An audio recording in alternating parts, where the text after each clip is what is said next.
I think I was one of those people that's called bogus on Tucker Carlson claiming that the NSA was spying on him. Thing is, though, if you really listen to what Carlson is saying, if you look at the denial doesn't exclude of them looking at the communications of Carlson. Carlson's statement, however, probably goes too far. Now, what do we mean by that? Tucker Carlson went on his channel and he told 3 million viewers that he heard that a whistleblower within the U.S. government had reached out to warn him that NSA had been spying on his communications with this notion of being able to leak them and to get him taken off the air. Now, why would they be spying on his communications? Then the NSA came out with a statement basically saying that is bogus. I want you to hear the statement, though, and I want to point out leeway and legalese in this statement and problems with Tucker Carlson's statement, where there's a middle ground in these things where it is, I would go so far as to say, probable that they were looking at his communications. Right here. On June 28th, the Tucker Carlson alleged that National Security Agency has been, quote, monitoring our electronic communications and is planning to leak them in an attempt to take the show off the air, unquote. This allegation is untrue. Tucker Carlson has never been intelligence target of the agency, and the NSA has never made plans to try to take his program off the air. The NSA has a foreign intelligence mission. We target foreign powers to generate insight on foreign activities that could harm the United States. With limited exception and emergency, the NSA may not target a U.S. citizen without a court order explicitly authorizing the targeting. All right. Here's a question. If somebody reaches out to speak to a foreign leader, does the NSA have capability and, let's say, mandate to potentially listen to those communications? Well, the answer is, of course, yes. They even admit here, we have a foreign intelligence mission. Now, from the standpoint of whether or not they were targeting Tucker Carlson, you don't have to target Tucker Carlson in order to listen to Tucker Carlson's communication. If you remember, this goes to the whole unmasking thing that came up when Donald Trump saying they were spying on me. Okay, how did it work? Basically, there's a communication out to something outside the country. All right, we know that part. Hey, we need to unmask to figure out who that communication is for. Golly gee, it's Tucker Carlson. It's Tucker Carlson. Now, why would this happen? So Tucker Carlson basically makes the point of saying they were trying to reach out to the Kremlin in back channels to reach Vladimir Putin. Tucker Carlson wanted to have a sit-down interview with Vladimir Putin. That's what he wanted. Now, in order to have that, he was reaching out back channels in order to make that work.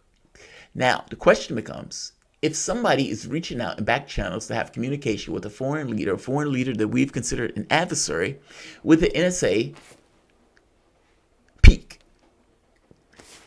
More importantly, would the NSA be doing their job if they did peak? Meaning, yes, they would peak because it would be on some level their job to peak. And if just so happened the person who they're peeking on is Tucker Carlson, is that the same thing as spying on Tucker Carlson? Now, from their standpoint, we're doing our job. Carlson's standpoint, you're spying on me. Now, the catch becomes, are you spying on him to take him off the air? And that's where this gets dubious, because that goes too far.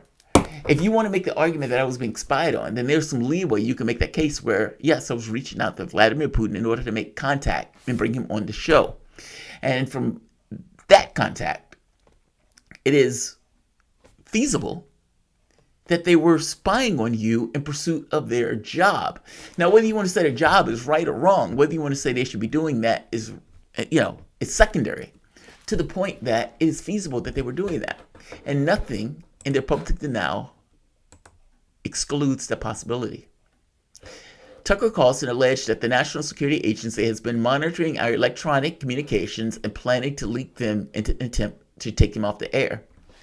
The catch here is Tucker Carlson and the statement that they gave. If any part of that statement is false, then the entirety of the statement is false.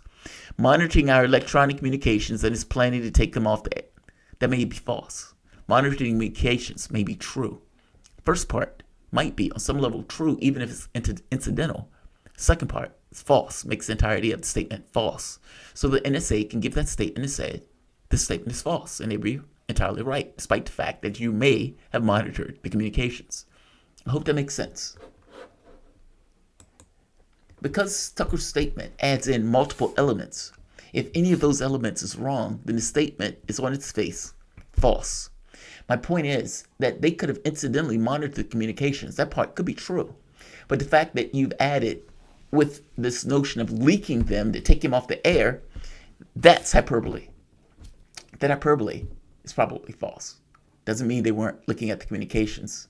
Incidental, because Tucker Carlson was making reach outs to foreign leader. I hope you understand what I'm saying. The NSA is denying this, but the denial might be true, despite the fact that elements of the denial might not altogether be true. The NSA is a foreign intelligence mission. We target foreign powers. Yes. And it's right here. This allegation is untrue. Tucker Carlson has never been an intelligence target of the agency. Well, that could also be true. Tucker Carlson might not have been an intelligence target of the agency. Vladimir Putin might have been an intelligence target, and people who are reaching out to Putin might have been an intelligence target. Hence, unmasking. I guess my point is more complicated. Tucker Carlson is going to have to give more evidence about the taking him off the air stuff. But from the standpoint of, is it the NSA job to monitor foreign communications? Yes. If those foreign communications have to do with something going in and out of the United States, then yes, we've already seen this with Trump. Doesn't mean that they were doing it to take him off the air. No, I don't know, but I doubt that. But is it true that they could be monitoring his communications? Yes. Even if it's incidental? Yes. And from that standpoint, that sounds probable to me if he indeed was making this outreach. Look, and again, I'm saying probable, and I'm giving Tucker the benefit of the doubt with the new information that he was making these outreaches to Vladimir Putin and whatnot. And considering reading the non-denial adds more, let's say, because it's one thing to say we have never intercepted any communications having anything to do with Tucker Carlson. That's a blanket, straightforward, this has never happened. That was not the denial that they provided. And look, I don't trust Tucker Carlson as far as I could throw him. I don't necessarily trust the NSA either, especially if they're going to give a denial in legalese. And within the context of a journalist or bloviating talking head who is trying to get communications outside the country, then yeah, at that point, it's feasible that they might have stumbled on to those back channel communications. And it is feasible to me that they might have unmasked. It is also feasible to me that Tucker Carlson is trying to blow this up and is trying to run with it, because everything that I just said is true and reasonable in regards to the way that this could have taken place. Tucker doesn't care about reasonable, bloviator, and he's going to knock it out of the park. Now, the catch becomes, is he right? Were they trying to take him off the air? And that is the part that he has to show something on. Like, share, subscribe. Thanks all.